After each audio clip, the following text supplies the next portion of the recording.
Alright, frontside bird slides. Let's talk about a couple things first. So with my tutorials, what I want to do is I put the scaredy cat in the thumbnail. So if you scroll through my videos and you want to see tutorials, since I don't have playlists yet, look for the scaredy cat thumbnails. Those are all tutorials, so I'm going to start doing that. Also, keep in mind, all my tutorials are with a grain of salt. I am kind of a mediocre skater. I'm just having fun, and people have requested tutorials, so I'm going to do some tutorials. But yeah, I'm no Mitchy Brusco. So, frontside bird slide. So my journey with frontside bird slide actually started in the living room itself. And part of that was I could get into the slide, but I couldn't get out of the slide. And so what I ended up doing was practicing just in the living room. And what I would do, let me back up, make sure I'm in frame. What I would do is get on the board and then get out into bird slide position and then try to figure out how to get back up onto the board, because that's what I was struggling with. And what I found, well, it's actually harder on flat ground than it is on banks. But the most important thing that I found was stance in bird slides is incredibly important.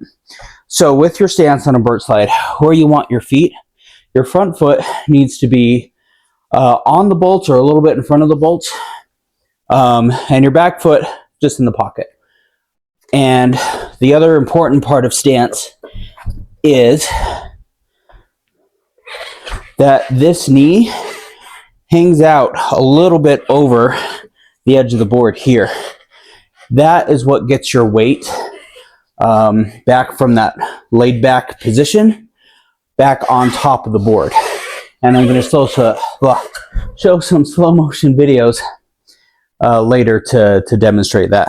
So with the bird slide and that stance, I would practice just in my living room, and my focus was to get this knee over the edge of the board, because I noticed that's how I was able to get back up on top of the board. Alright, starting with the slide. You want to put your hand out next to you and ready for the slide. Get crouched really low and make sure your back knee is hanging over your toe side rail. The slide and your hand getting on the ground should happen pretty simultaneously.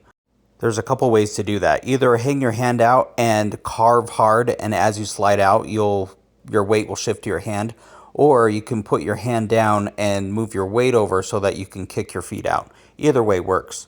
As I get into the slide, most of my weight is going to go onto my hand, and I'm going to start pivoting on my front hand. Notice how I've rolled my front foot sideways into the nose. I'm using that to control the front of the board. My back leg is pushing the back of the board out. My front knee stays pretty bent through the whole turn. The stance I talked about at the beginning is what helps you get your knees right to the right place. From here, maintain this position, and as the board starts going down the bank, push up with your hand and focus on getting that back knee over the toe side rail of the board. On some birds, I extend my legs out really far and I'm not able to get my back knee over that toe side rail. For those, what I end up doing is bringing it all the way around to fakie and rolling away that way. Here's another couple of slow-mos to help out. So I get into the slide, hand goes down, the front knee stays bent, back knee kicks out, get the board back under me, back knee over the edge of the board, backside roll away.